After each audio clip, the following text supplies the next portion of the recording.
Bueno, y tenemos en línea a nuestro próximo entrevistado. Está Matías Conocchiari. Matías es coach, youtuber, autor del libro No estás solo, no estás sola, 30 tips para dejar la pornografía. Él es magíster de educación y se define él mismo como un adicto a la pornografía. Y la verdad que le agradecemos mucho esta comunicación porque nos parece un tema difícil en el cual en general no se habla mucho. Así que gracias, Matías, por esta oportunidad.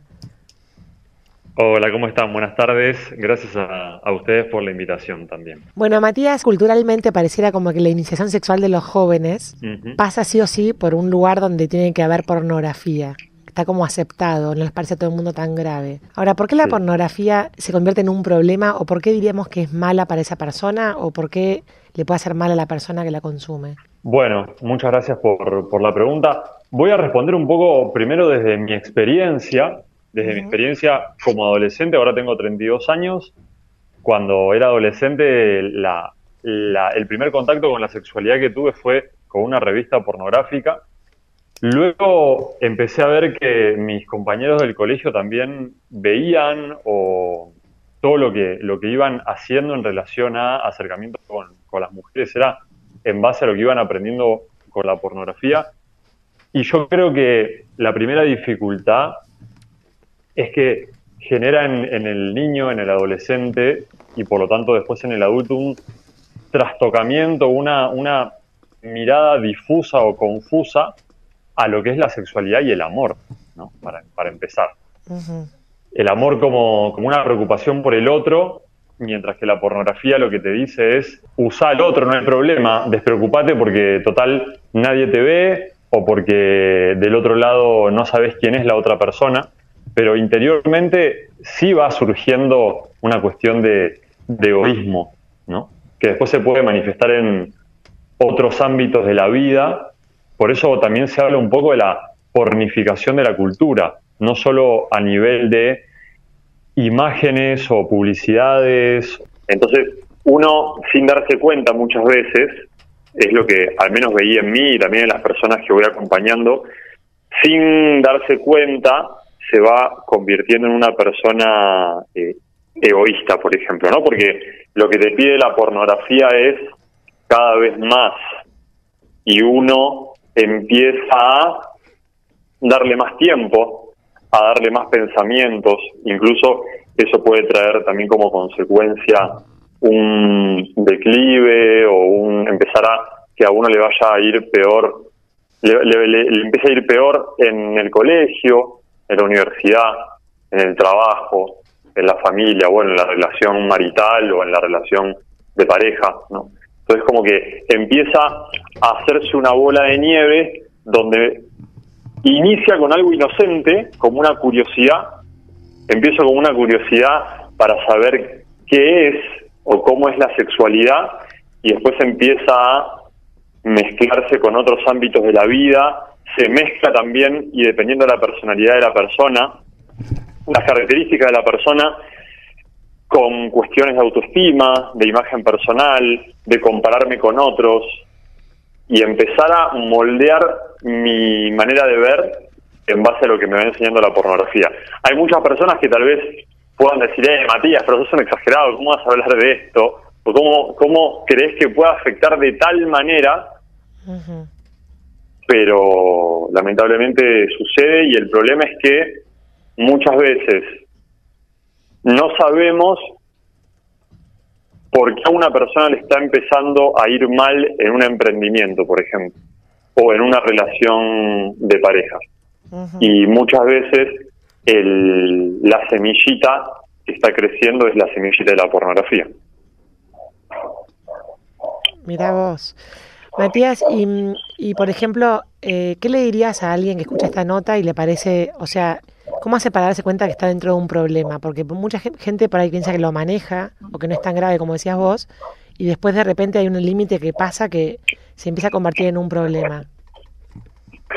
¿Cuándo es un problema? Y cuando querés decirle que no y no podés. Cuando empezás a darte cuenta que empezás a ser dependiente de...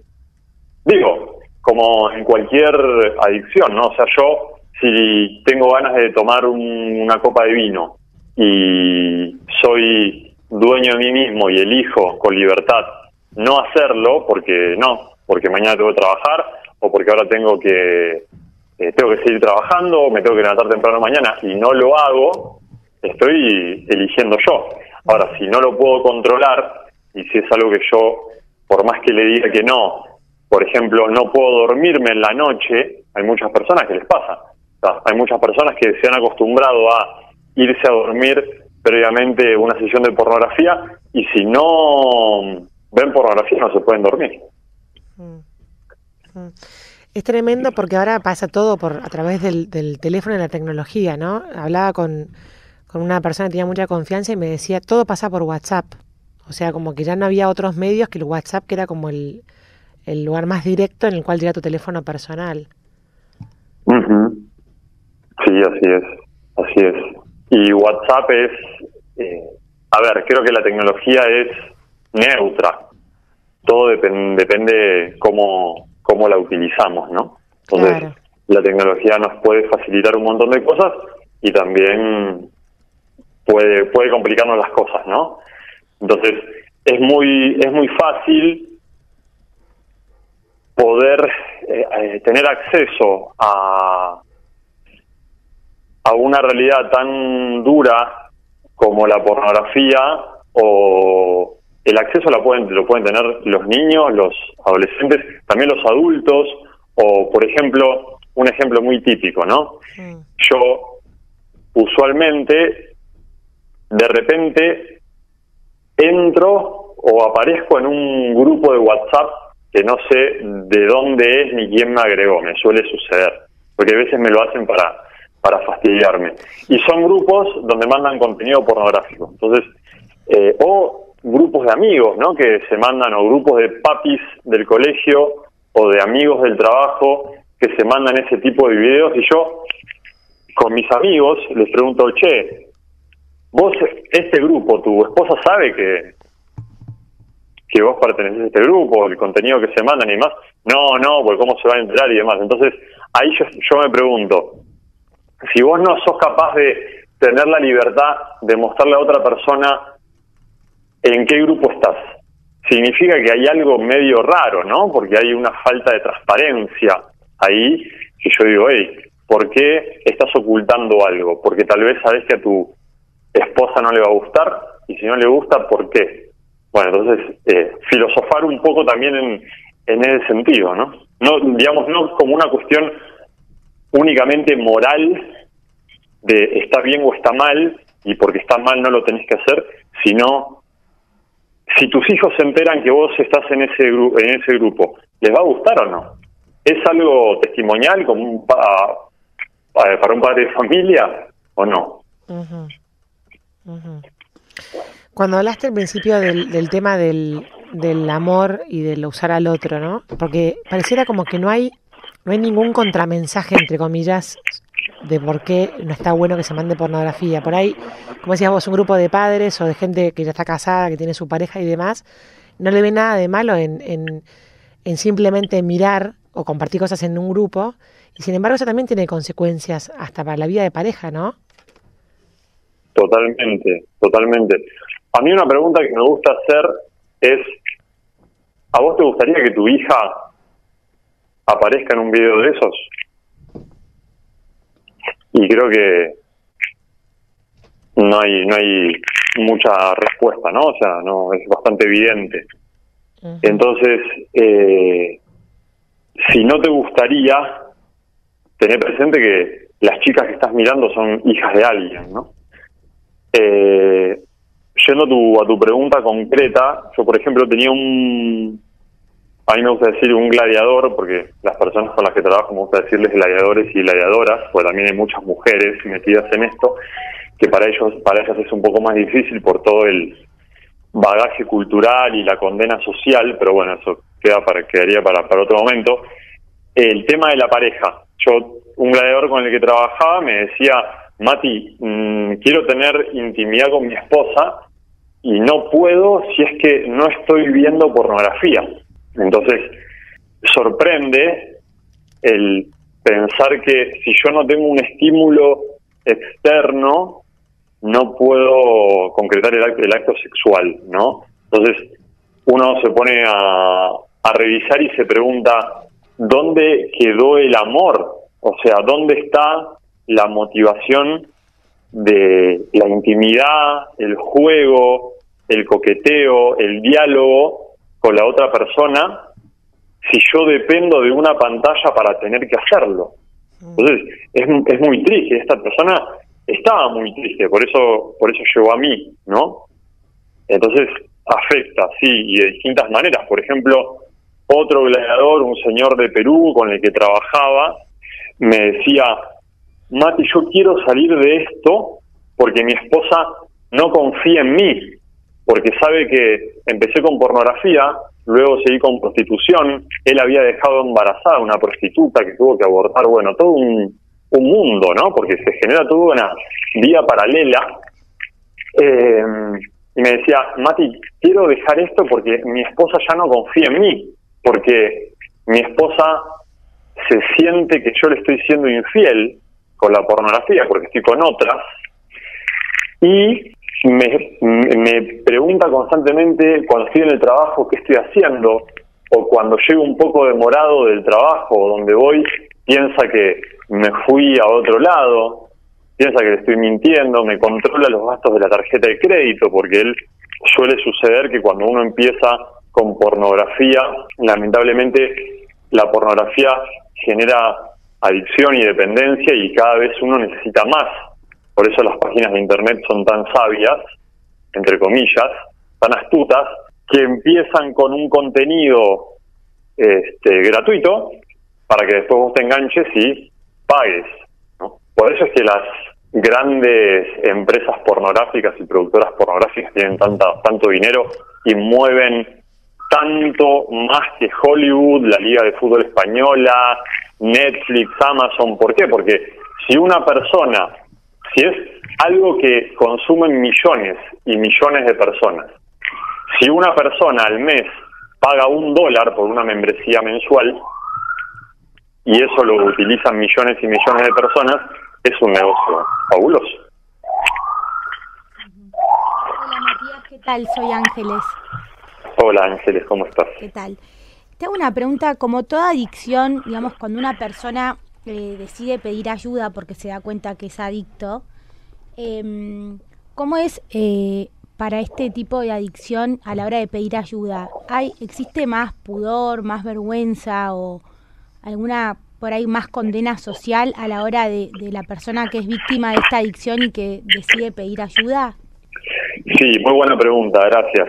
Mira, yo por lo que voy trabajando con la gente, lo que me voy dando cuenta es que la condena social viene por dos lados. Número uno, cuando uno dice, che, tengo problemas con la pornografía, usualmente la gente del entorno dice, pero con la pornografía se puede tener un problema, ¿no? Es como que por un lado está naturalizado que ¿quién no ve pornografía? ¿Quién no ha visto pornografía? De hecho, esa es una de las dificultades por las cuales es difícil hacer un estudio para ver las consecuencias de la pornografía en el cerebro. ¿Por qué? Porque, y no me quiero extender mucho con esto, pero yo puedo comparar cómo afecta un pulmón de un fumador con un no fumador, porque sé que hay personas que en su vida han fumado. En el tema de la pornografía es un poco más complicado porque ¿quién no ha visto pornografía? Entonces, los estudios comparativos se hacen un poco más difíciles, ¿no?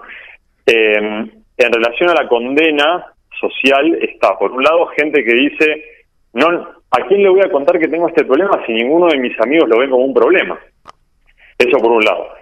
Y por otro lado está la parte de las mujeres, que las mujeres muchas veces se hacen adictas más a la pornografía escrita o a los chats por teléfono, porque las mujeres son más de fantasía y más auditivas, y para la mujer también se hace muy difícil pedir ayuda porque termina siendo como muy vergonzoso. O sea, ¿cómo yo voy a contarle esto a alguien?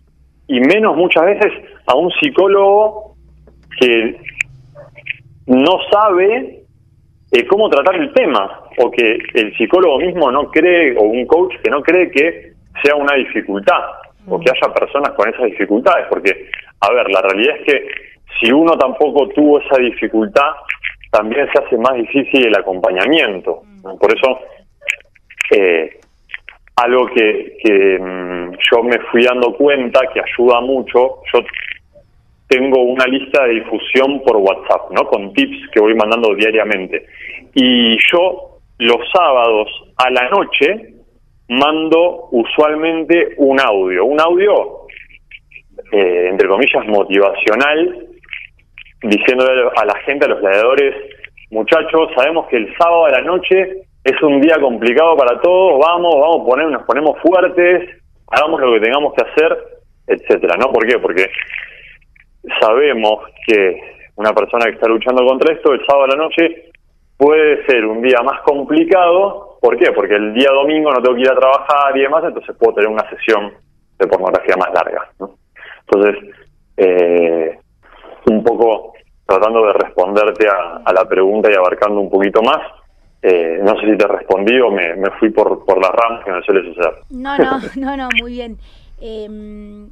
Viste, en el caso de, por ejemplo, un fumador o alguien que es adicto a beber, directamente no puede tomar una copa de vino, ¿no? Como ley, digamos, ¿no? Que nunca más se acerque. ¿Hay un nivel de consumo que no sea nocivo para una persona respecto a la pornografía?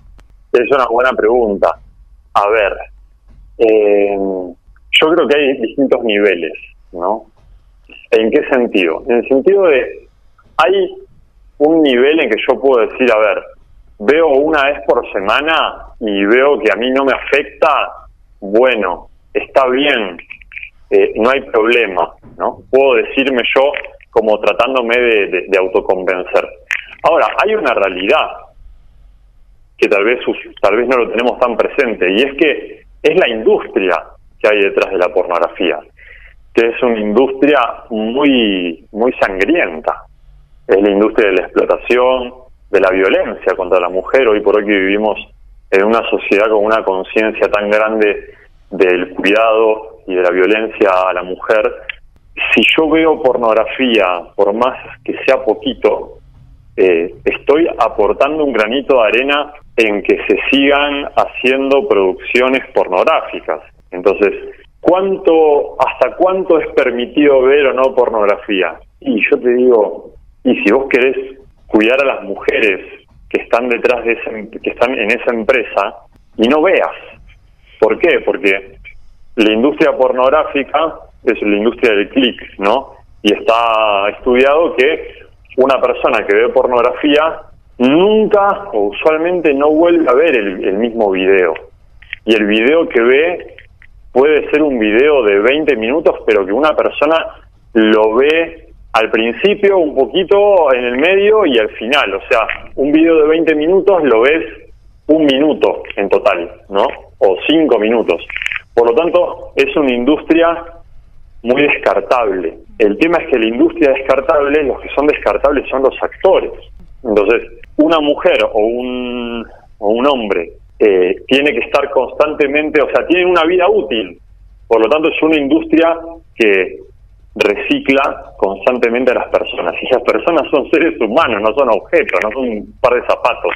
Entonces, un poco también va por ahí, ¿no? Matías, el fin de semana, viendo en Netflix, había una película que salía como la más vista en el último mes en Argentina, que era 365. No sé si vos la viste. No porque no tengo Netflix. Bueno, a mí me llamó la atención porque la verdad que me pareció una película que yo clasificaría, en mi humilde saber, porque la verdad que no estoy al tanto, me pareció pornográfica. Y cuando leí la clasificación la descripción de género en la película, decía erótica. Bueno, lo leí después de haberla seleccionado porque dije, bueno, si tiene tantas visualizaciones, me llamó la atención eso, ¿no? Digo, ¿qué diferencia hay entre algo, película o escrito, libro, lo que fuera, erótico y pornográfico? Eso, en primer lugar. Y yo creo que explicidad o explicitud, o lo explícito que muestre un cuerpo humano, un diálogo, hasta qué es lo que está mostrando, ¿no? Porque, por ejemplo, en internet te podés encontrar, y perdón si voy a hacer acá un poco, porque estamos en horario de protección al menor, trataré de ser lo más generalista posible, pero una cosa es que se vea los miembros íntimos y otra cosa que no, ¿no? Entonces, algo erótico es algo que resguarda al menos un poco la intimidad, y algo pornográfico es que directamente no hay lugar para la imaginación. Ahora, por ejemplo, yo le digo a la gente, La Casa de Papel, o Game of Thrones, o Elite, o Élite, no sé cómo se dice, es pornográfico, y yo te digo, y no es pornográfico al nivel de una página pornográfica, pero la línea es mínima. Y si vos, viendo La Casa de Papel, donde tienen escenas que no tienen ningún sentido que estén ahí, o sea, escenas sexuales que no tienen ningún sentido que estén ahí, si vos viendo eso, el siguiente paso es que vayas a ver pornografía y no veas La Casa de Papel, no veas cosas que te inciten a estar a un pasito de ver pornografía, como una persona que es que sabe que no tiene que pasar a las 10, 11 de la noche frente a la heladera donde hay una torta de chocolate, porque no va a poder dormir, no va a poder pegar un ojo, porque va a estar pensando hasta la 1 o 2 de la mañana en la torta de chocolate, y hasta que no se la coma no se va a poder dormir. Entonces, más o menos por ahí, ¿no? Matías, al principio de la entrevista hablaste de que generaba un trastocamiento de lo que es la sexualidad y el amor verdadero. Pareciera como que es un paso en la educación de los jóvenes o de los adolescentes, sí o sí pasar por la pornografía. Vos recién decías de lo extendido que está como hábito, ¿no? ¿Qué tenemos para decirle a estos jóvenes que por ahí escuchan esta nota y digan, bueno, pero entonces ¿cómo hago para enterarme de lo que es el amor o de lo que es la sexualidad sin esta iniciación, digamos? Muy bueno, muy bueno. Creo que hay una tarea, una responsabilidad gigante de los papás, ¿no? Que los papás primero se eduquen, nos eduquemos, bueno, yo no soy papá todavía, pero que se eduquen en aprender a explicarle a los hijos qué es la sexualidad, qué implica una relación sexual, que los pongan en contexto, que les expliquen cómo se hace, no que se desentiendan dándoles una revista porno o que se metan en pornografía, y que les expliquen todo el contexto, no solo la parte genital, porque la sexualidad va mucho más allá de la genitalidad. Entonces, pero para eso creo que, bueno, soñamos tal vez con una escuela de padres donde los papás puedan aprender a explicarle a los hijos cómo vivir la sexualidad, y para eso primero los papás tienen que aprender, tiene que haber tal vez organismos, creo yo, públicos, donde por ejemplo se luche contra la pornografía, como por ejemplo en Nueva Zelanda hay una campaña a nivel público, a nivel estatal, donde le está diciendo a la familia, hey, tené cuidado porque tus hijos es muy probable que estén viendo pornografía, ¿no? Hay un videíto de 1 minuto muy interesante donde tocan el timbre de la casa unos actores porno desnudos, ¿no? Obviamente no se les ve nada, y atiende la señora de la casa, una señora de 50 años. Y estos 2 actores, un hombre y una mujer jóvenes, le dicen, hola, venimos a ver a tu hijo, que usualmente nos ve todas las noches. Y la madre está con los ojos abiertos y lo llama al hijo, aparece el hijo con la computadora en la mano, el hijo de 8 años, y el chico ve a los actores en la puerta de su casa y se le cae la computadora, ¿no? Entonces esa publicidad dice mucho, me parece muy interesante, y creo que la primera responsabilidad es de los papás. Ahora, hay un tema también ahí, y es, hay papás en casa. Hay un montón de cosas a analizar, ¿no? Porque muchas veces la pornografía viene por una carencia afectiva, carencia de los padres, ¿no? Entonces, bueno, creo que hay mucha tela para cortar. Matías, si alguien está escuchando esta entrevista y le gustaría profundizar en el tema, ¿en dónde podría escuchar tus otros videos o contactarte? Muy bueno, muchas gracias. Canal de YouTube, mi canal de YouTube, Matías Conochiari, o Matías Cono, ahí les va a aparecer. Y después yo acompaño a la gente, trato de hacerlo bien personalizado por WhatsApp. Tengo una lista de difusión donde envío de lunes a viernes tips gratuitos. Les puedo decir el teléfono, es el celular 116, para los que están, tal vez nos está escuchando alguien de afuera, de Argentina, más 54 116 620 8626, 116 620 8626, y después, si una persona está interesada en el acompañamiento personalizado, ahí hablamos y lo acompaño con mucho gusto. Perfecto. Dijimos al principio de la entrevista que vos te habías definido como alguien adicto a la pornografía, así que sabés de qué estás hablando. Te agradecemos muchísimo. Lamentablemente sí. Sí. Te agradecemos muchísimo por esta entrevista, Matías. La verdad que ha sido muy interesante y gracias por tu testimonio. Quedamos en contacto. Muchas gracias. Muchas gracias. Gracias por el programa y por esta iniciativa tan bonita. Adiós. Bueno, y así pasaba Matías Conochiari. Él es coach personal y ha escrito un libro sobre 30 tips de cómo evitar la pornografía.